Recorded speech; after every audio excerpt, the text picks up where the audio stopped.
us to develop the methods of using the canonical ensemble. So on Monday, we developed all of the ideas and the key relationships about the canonical ensemble. And today we're going to begin looking at some applications. And we'll begin by looking at the application to a very simple system. This will be just a quick example, and I'm going to work it on the canonical ensemble, and then at the end I'll show you that you could have worked the same problem on the microcanonical ensemble. Anyway, let's get started.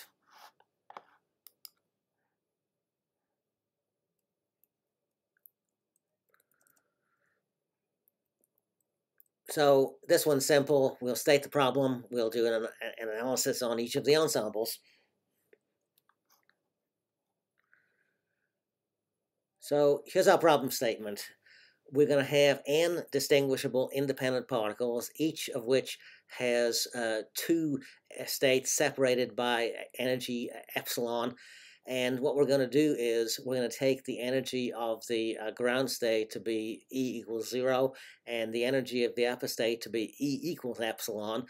We could obviously use any other two values separated by epsilon, but 0 and epsilon simplifies the calculation. So our state psi is specified by the number of particles in each of the particular states.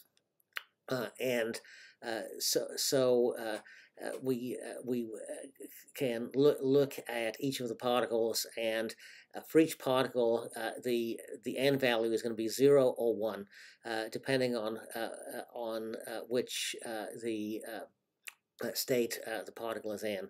So we can calculate the total energy of the states from that simple sum. And then we can use the partition function that we developed last time, its relationship to Helmholtz free energy, and we can start rewriting the expression using the substitution beta is equal to 1 over kT. So we use the temperature parameter rather than temperature itself. So we write the energy, we enter it into the expression for the partition function, and then it turns out to be a multiple sum. This is all basically arithmetic. We can use the law for combining exponents to rewrite this as a product of separate terms. And so what that means is our partition function can be represented as a product, and just like there's a representation for a sum, there's a representation for a product.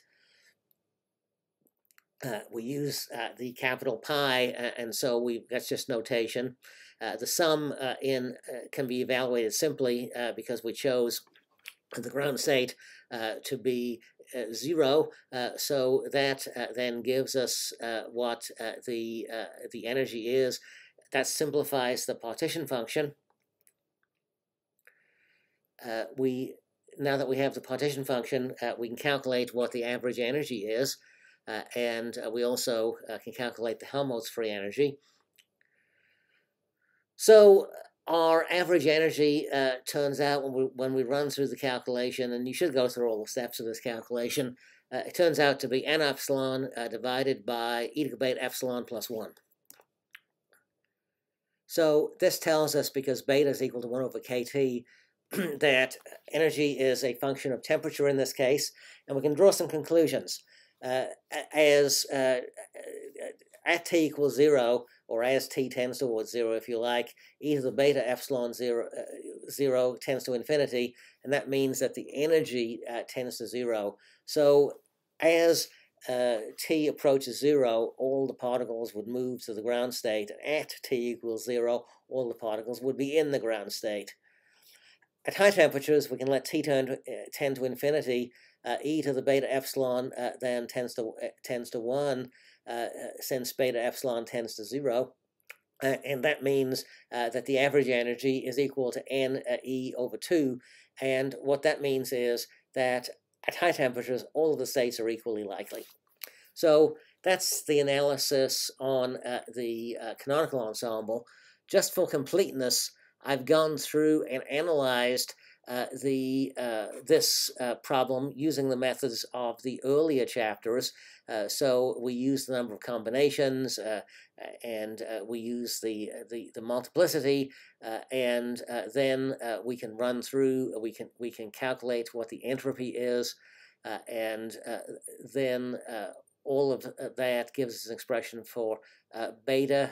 We can relate it to the system, and then running through the calculation, we ultimately get that the energy is the same as we got by the other method. So this is just to show you that the two methods are consistent, and more importantly, that you can use the canonical ensemble or the microcanonical ensemble to address the same problem. And in most cases, the canonical ensemble is going to be a simpler calculation, as you'll find. It's usually our preferred method of calculating. We'll introduce another ensemble in a couple of weeks called the grand canonical ensemble, and in it you usually use the canonical partition function to calculate the grand partition function because it's simpler to do things that way. But anyway, so that's the analysis using the two methods. Make sure that you go through the steps and see what they are. But that's our first problem. It's one of the simplest problems you could look at, but it does allow us to calculate what the average energy of the system is. So that's it for this one. By the way, you might notice that the date on this set of notes is March 30th. The original set I posted was March 16th. And I just made a few insertions into this one to explain things a little bit more clearly than they were, but there isn't anything wrong with the original set. But you'll find that, for instance, at one point I remind you that beta is equal to 1 over KT. But if you haven't printed them out, it doesn't matter. If you have, just notice that this isn't exactly the set that I posted before spring break. Okay, that's it for this one.